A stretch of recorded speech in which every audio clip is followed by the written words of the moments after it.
Magandang araw mga kaibigan. Bigyan natin ng reaction, opinion itong post ng Daily Tribune. Tungkol ito sa sinasabi ni Senator Lacson na mga testigo daw na magdidiin kay Speaker Martin Romualdez. Okay, ito. Office staff identified as Maria and Joy of Rico Ocampo said they were tenants of a house in South Forbes in 2023 and they were informed via email on 29 January 2024 to vacate the property by 31 January 2024.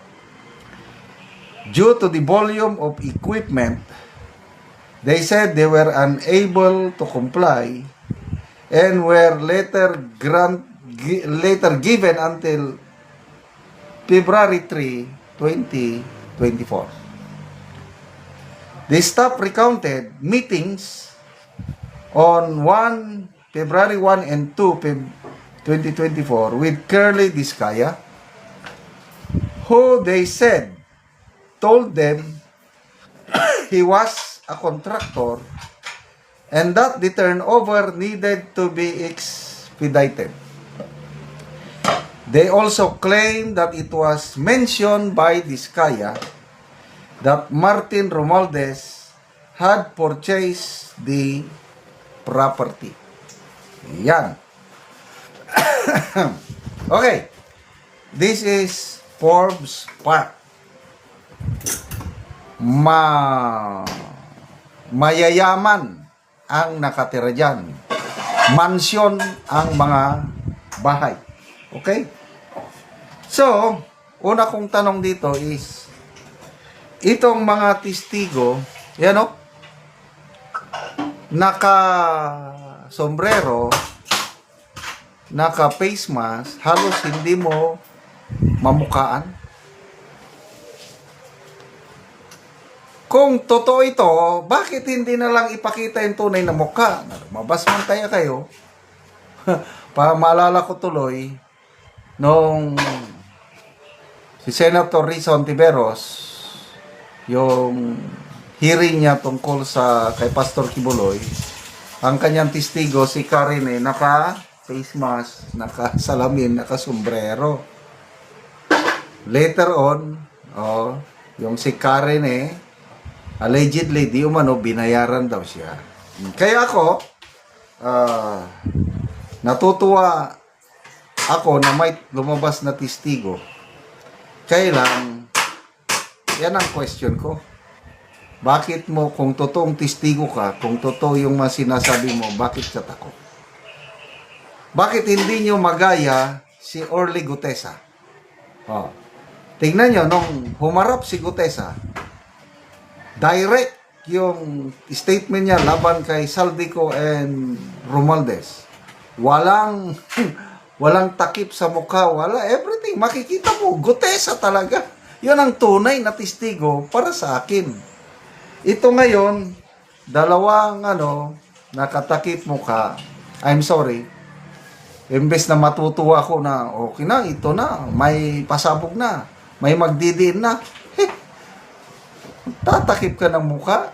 To me, no way. And then, tenant. Anong tenant? Nag-abang sila? Bakit mag-abang ka? Office. Nakalagay kasi dito, staff Office staff. Magkano ang abang ng isang bahay sa Forbes Park? O, di ba nakakapagtaka? Kung ang mga tenant sana ay sabihin mong mga mayayaman, example, Chinese businessman na may-ari ng ganito, tapos tumira sa bahay na yan, maniniwala pa ako. Kasi I'm sure mahal ang renta dahil Forbes Park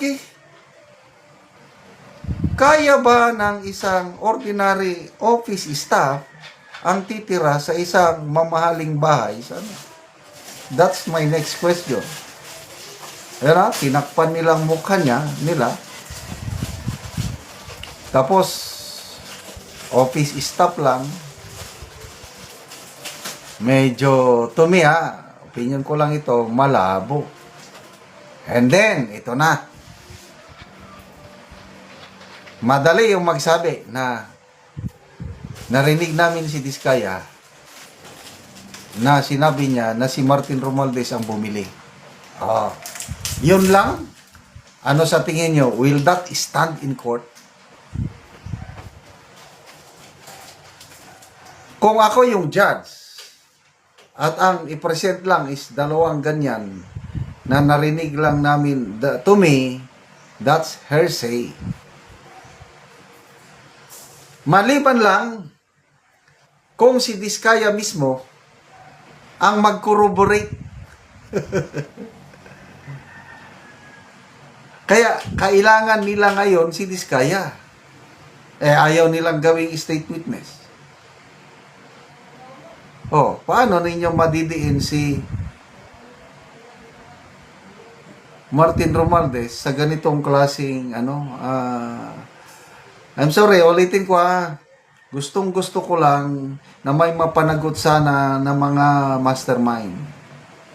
Saldi ko, kulang na lang na maaresto siya para makulong. Ito, Martin Romualdez, nagsisimula na.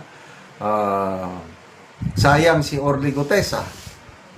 Pahayag ni Senator Lacson, malakas na testigo sana si Gutesa. Nagsabi siya, kung malakas, bakit hindi niya binigyang pansin nung unang lumabas si Gutesa?